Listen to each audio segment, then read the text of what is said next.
bokk na ci ay jëf yu ñaaw yi nga xam ne Hajjaaj ibnu Yusuf def na ko mooy rey gim rey borom xam-xam bu mag bii di Saïd ibnu Jubayr.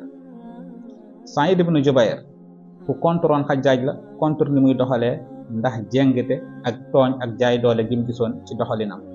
Hajjaaj ibnu Yusuf nag ku amoon doole la ndax buuru Banu Umayya ñoo nekkoon ci ginnaawam. loolu tax Hajjaaj ibnu Yusuf daal di yónnee pour ñu andil ko kii nga xam ne mooy Saïd ibnu Jubayr.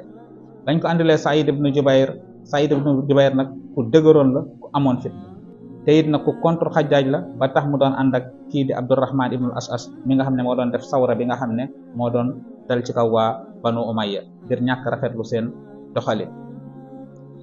Hajjaaj ibnu Yusuf bañ ko indilee kii di Saïd daf koo laaj noo tudd. Saïd ne ko man la Saïd ibnu Jubayr. Hajjaaj ne ko bal Shaqiy ibnu Qushayr. subhanallah. Saïd li muy firi mooy ki texee ki.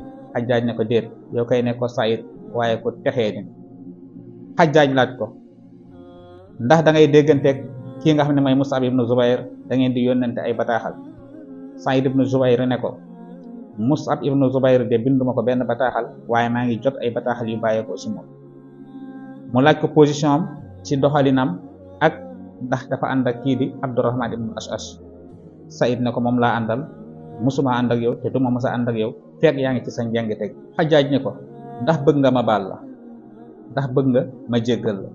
Saïd ne ko njéggal yaakaaruma ko kenn ku dul ci yàlla suñu borom.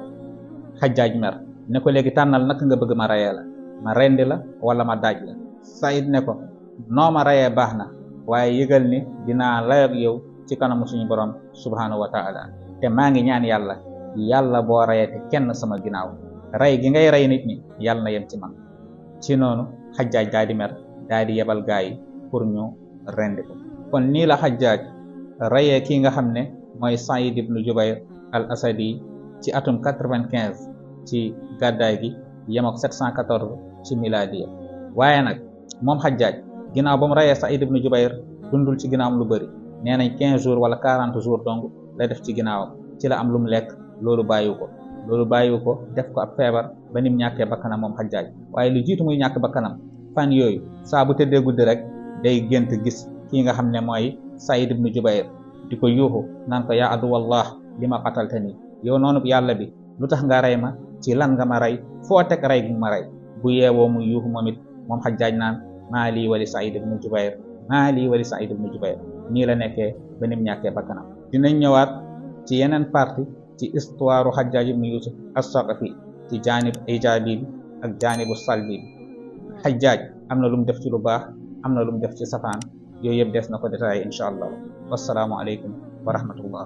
bul fàttee tàbbal sa ñàkk ci liggéey bu mag bi nga xam ne sumb nañ ko di institut islamique Taha di daara internat plus école élémentaire ci biir. li ko tax a jóg mooy jàngale alquran jàngale xam-xam ci anam gu set te wér te leer ni ko yonent bi alayhi salaatu wasalaam diglee. sàmm xam-xam taxawu xam-xam rek mooy yitte gi. numéro bi di 77 394 15 21 du ci waay def yàlla na ko suñu borom tàbbal ci say misaanul xasanaat. wasalaamu aleykum.